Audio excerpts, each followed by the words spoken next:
Hello everybody, RaspberryBeryl here, and today we're going to be reading one of my queens of Mewni, Stella Butterfly the Passionate, daughter of Tara Butterfly. Please forgive me if I stutter, hesitate, or mispronounce anything, and let's get right into it. Stella the Passionate. She could laugh and she could sing, and she accomplished many things. She very much wanted to gain her wings, but in the end they would consume her. Stella Butterfly the Passionate. Born 10:45 a.m., died 11:03 a.m. Was queen 10:66 a.m. through 10:86 a.m. Married to Kevin Rhodes. Children, Solace Butterfly. Estrella Dawn Butterfly was born on Gravnock 48th of 1045, on the hour to be dubbed a Star Queen. She wore pink oriental lilies on her cheeks. She had hair resembling her mother and eyes of her father. Her mother, Queen Tara, was shocked and pleased that her daughter was to be a Star Queen, but wondered if this could really be, due to the last age not having lasted long. They didn't know it then, but they were in what would be later be known as the years of inconsistency. Estrella was a happy, cheerful baby, and her mother nicknamed her Stella for short. Estrella would hear it so often that she would come to favor it over her real name.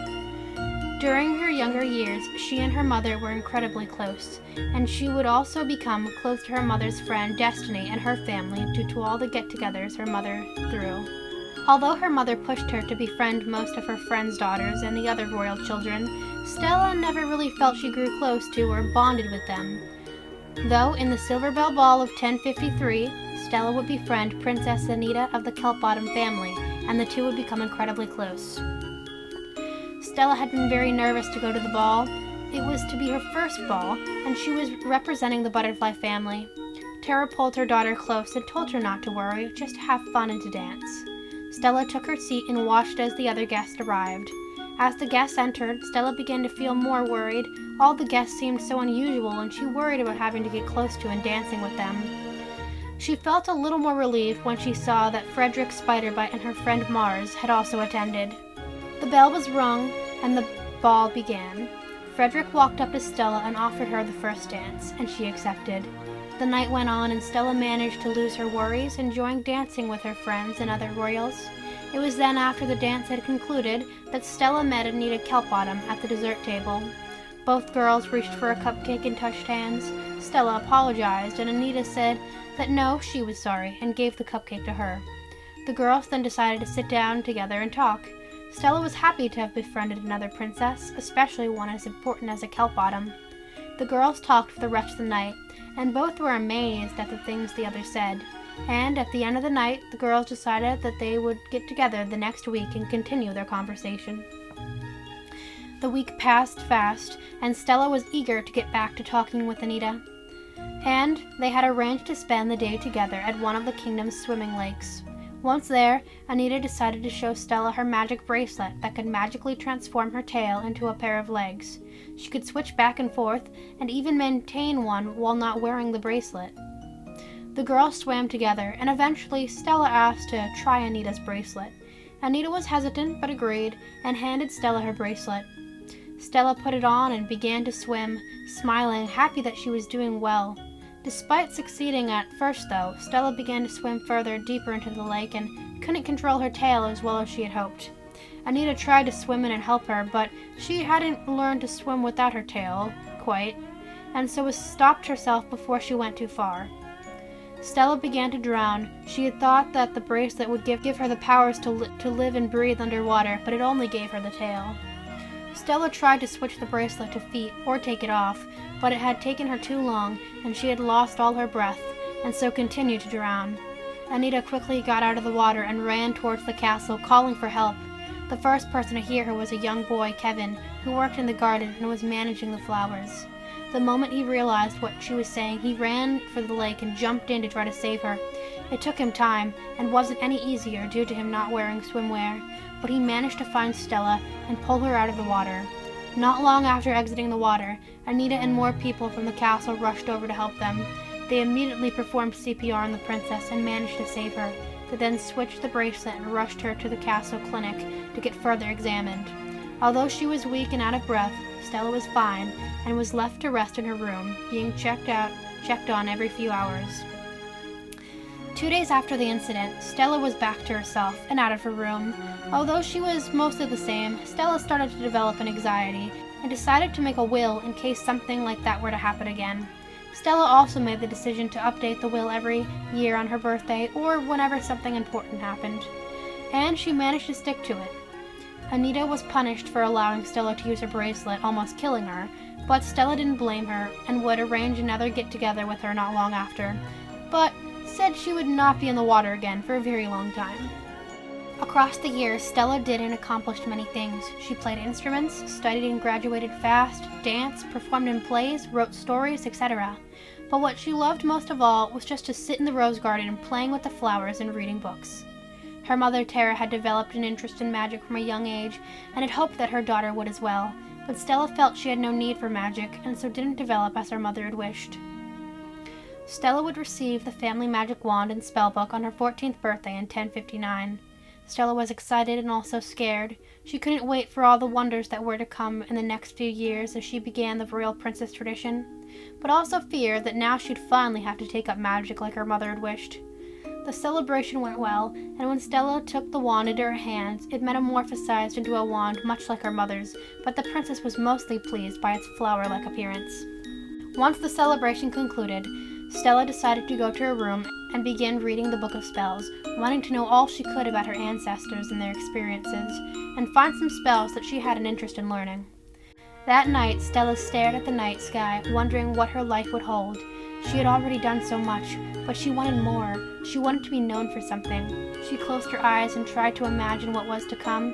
Who would she meet and marry one day? How would they meet? Would he be royal? What would their children be like? When would her mewberty begin? What would her butterfly form look like? How would her song day go? What would her queen's crown look like? All these wonderful things to dream about and wait for. Stella waited and waited, but nothing seemed to come. All these things she thought would just happen after she received the wand did not occur.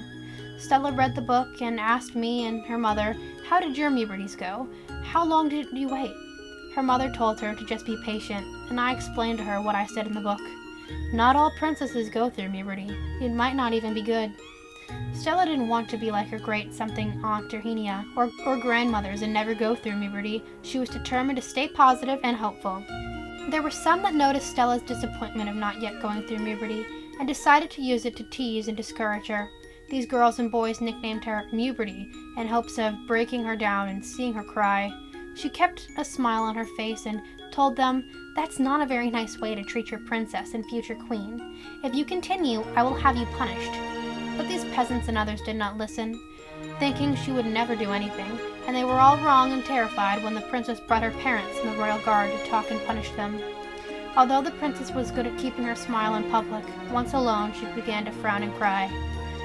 Although they didn't know it, these mean people had beaten and crushed her.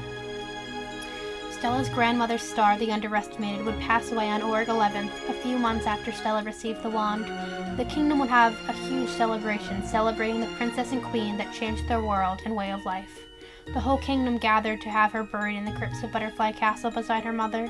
In the sadness of losing his wife, Stella's grandfather Marco would soon also pass, leaving just Stella and her father to comfort her struggling mother. The next few years were minuscule and went by fast. Stella continued to read in the garden, to talk with her friends. She tried to learn magic, but didn't really enjoy working with me, and she began dating Sir Frederick Spiderbite. Stella's mother, although strong, felt she was not strong enough to rule with this pain in her, and so would pass the throne to her daughter on her 19th birthday in 1064. Stella was happy to now finally have the throne like she had dreamed, but still felt like she was missing something, and wished things could be more like how she had imagined. Stella would be sitting in the rose garden on Zamaron 3rd, and saw a boy watering the flowers, and felt she had known him from somewhere, but where? She continued to sit at her seat for the next few hours, pretending to read her book, but she was really watching the boy, trying to recognize and figure out why she felt like she knew him. Frederick would come by eventually, wanting to see if the queen wanted to go out for dinner, and would be surprised when he saw Her Majesty eyeing this garden boy. Frederick continued to approach her and went ahead and asking her to dinner, and she accepted.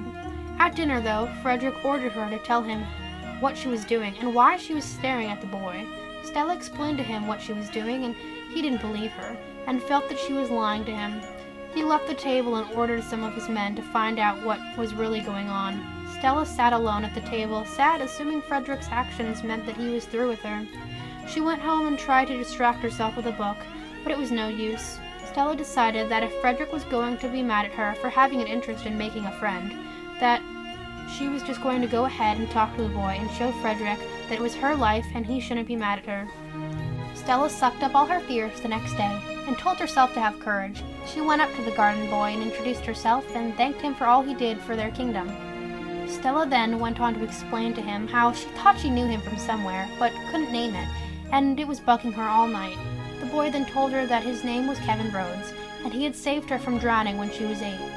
Stella froze, realizing she had completely forgotten about that day, even though it had such an effect on her life. She hadn't even considered it. Stella then apologized and said how she didn't know how she couldn't remember that, but Kevin interrupted her, saying that it was fine. The experience must have been hard on her, and she was unconscious. How was she supposed to remember him, and he wasn't thanked or rewarded or anything? Stella quickly then asked him if he would please come with her to lunch, as a very late award for saving her. Kevin agreed, but said he needed to finish his afternoon rounds first, and so Stella agreed to assist him. The two then laughed, smiled, and talked with each other while they watered the plants. While they worked, some of Frederick's men watched and took pictures of the two to bring back to their prince. Their lunch went well, and the two even proclaimed themselves friends and exchanged numbers. Stella arrived home to lay in her bed happy she had made such a nice new friend, and hoped perhaps he could replace Frederick now that she thought Frederick had broken up with her. Stella then called Anita and told her of her day, and the two continued to talk and discuss what they had hoped was to come. Stella and Kevin would then talk with one another on the phone, and had arranged to go out together once again. When they were out, Frederick and 2 of his men approached them. Frederick shouted at the princess and accused her of cheating on him. Stella stood up to defend herself, telling him that he made it clear that he was through with her those many days ago. They continued to argue and yell at one another, and were asked to leave. Frederick angrily stared at the princess and said he didn't believe anything she said, and that she'd be a horrible queen, and that now, yes, they were through. Stella watched and frowned at losing one of her oldest friends, and who she thought once might be her king. Stella apologized to Kevin and said she needed to be alone. She left him some money to pay for the food and went home to lay in her room alone. Stella then later spoke to her mother about her day and feelings, and her mom said that Frederick didn't sound like he was that great, and it was sad that she lost a friend, but at least she made a new one. Stella considered what her mother had said, and then decided to call Kevin and ask if he would go out with her. After 2 years of dating, Kevin would propose to Princess Stella on a raft ride in the lake where he had saved her. Stella said yes, and the preparations for the wedding began at once. The wedding was held on Sagnog 4th, 1068. All went tremendously, and everyone had a great time. Stella was disappointed that Frederick didn't attend, but realized that they still hadn't really made up. Queen Stella and now King Kevin spent their first night married together, watching a movie and enjoying each other's presence. The next day, they went off to start their honeymoon vacation at the Rainbow Island beach. After just 1 year of marriage, Stella would give birth to her heiress, Solace, a pink-haired little girl with yellow 6-pointed stars on her cheeks, on Darturk 14th, 1069. The family would have many great times together, and at the age of 12, Solace began to become much more independent. Stella watched her daughter, seeing the things she liked to do and the people she liked to hang out with. Stella had many anxieties about her daughter, but they all got worse when she realized her daughter seemed to have a thing for hanging with bad boys and demons. Stella and Kevin would talk with their daughter and try to help her get some better friends, but it was no use, and they realized they shouldn't be trying to push her away from the things and people that she liked. On her daughter's 14th birthday in 1083, after receiving the magic wand, Stella had Solace sit down with her so they could begin to make plans for her future. Solace felt that she could love anyone, and so Stella gave her 3 boys she could choose from to be engaged to. Stella tried very hard to find boys that she thought her daughter would like and get along with, and it came down to Alexander of the Alex family, Eric Chauvin, and Elijah Jaggi. Solace decided to choose Eric, and Stella told her she could still marry another. This was just for if she couldn't find someone by the time she needed to be queen. Stella had hoped that making her daughter engaged to one of these boys would make her hang out with them instead, but Solace continued to hang with the bad kids. Fortunately, though, she would make friends with some girls her parents did approve of.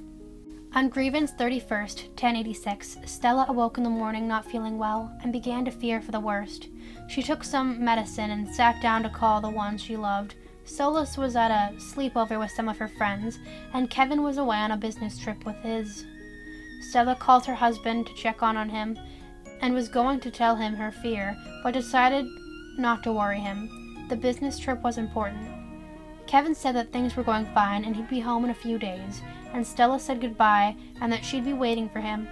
Stella was then going to call her daughter and ask when she'd be home so she could help her sick-feeling mother, but then she looked down at her arm and saw pink purple hearts that started to appear.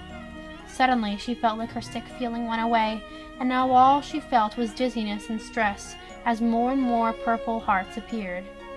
Stella then smiled and asked herself if this could really be happening. Could she finally be going through puberty? Why was this happening now? Stella didn't know what to do and called for the maids and I to come and assist her. We took her to her room, and just like she suspected she would, she went into her cocoon and entered into puberty. Once she went in, we left her in her room and called her family members, telling them all the news. Solace rushed home excited to see her mother's form, and not long after, Tara and Kevin arrived as well. They all watched her using the seeing eye spell Solace cast, but as time passed, they began to become bored and wondered why she hadn't come out yet. Only Solace was left waiting and watching her mother. Eventually it was nightfall, and Solace asked me what I thought, and I told her I'd never seen someone go into puberty at such an old age, and that I expected her to never go through, and so I really didn't know what was to happen. 2 weeks passed, and Stella still hadn't come back, and so she was moved into a special puberty holding room, and it was decided that Solace would be appointed queen. The whole butterfly family began preparing, and also wondering if Stella would ever really return, and wishing that they had said something to her before she went. Stella would remain in her puberty form for years, and many things would happen while she was away, such as her daughter's coronation, the death of her mother, father, and husband, and much more. But those are all tales for another story and day. 17 years would pass, and then on Spartak 48th, 1103, Stella would finally awaken from her long puberty. Stella would awaken lying on the floor. She'd walk over to the door to find herself locked in. She banged on the door and asked to be let out. A bell rang and the door opened. Stella stood at the door frame, wondering what was going on. She looked to the left to find her daughter run to her and hug her, and then introduce her to her 2 granddaughters, Plutoa and Athena. Everyone was so excited that she had returned, and Stella was very disappointed to hear that she was gone for so long, and that her parents and husband had died. She wished that she had said and spent more time with them. Stella asked what else she had missed, but Solace told her it didn't matter, and was a story for another day. The kingdom then threw a huge festival celebrating the return of their queen and some other things Stella wasn't told of. Stella was happy and didn't really feel like she had been gone, but due to the time passed, she wasn't in the best health. The festival lasted 3 days, and the butterfly family had lots of fun talking, bonding, and catching up. On the morning of the 3rd day, Solace would come into her mother's room to check on her health and wish her good morning, but would find her mother smiling dead in her bed. The kingdom then spent the last days of the festival honoring her and mourning her death. Stella was 58 and buried in the crypts of Butterfly Castle, finally reuniting with her mother, who had missed her and awaited for her to her last breath. Stella wanted to be remembered for something more, but in the end, that more would consume her and bring her her end. Stella, when she finally takes her puberty. I hope you all enjoyed this reading of the biography, and the next one we're going to be reading is Solace the Courageous, which I'm currently still reading. So, sorry everyone, it's time to enter hiatus. I've got to finish my biographies. We're waiting for Jigs to make more, so it's break time. I hope you have all enjoyed listening though, and are liking this series. And if you want to know some extra info and other stuff, and see my other queens and princesses, please go check out my DeviantArt. Thank you all. See you next time. Good night. Goodbye. Oh, and also, for any of you that are still here, I want to know if you guys would be interested, want me to do videos where I read the biographies of Jig0109's other past queens of Mewni that other people have already made videos on, such as Urena, Selena, Hermera, Valeria. I know other people have already made videos of reading those biographies, but I just want to know if you guys would be interested, because I think it'd be fun, but I'm only going to do it if you guys would like me to. So, if you do, please tell me down below. Thanks. Have a good day.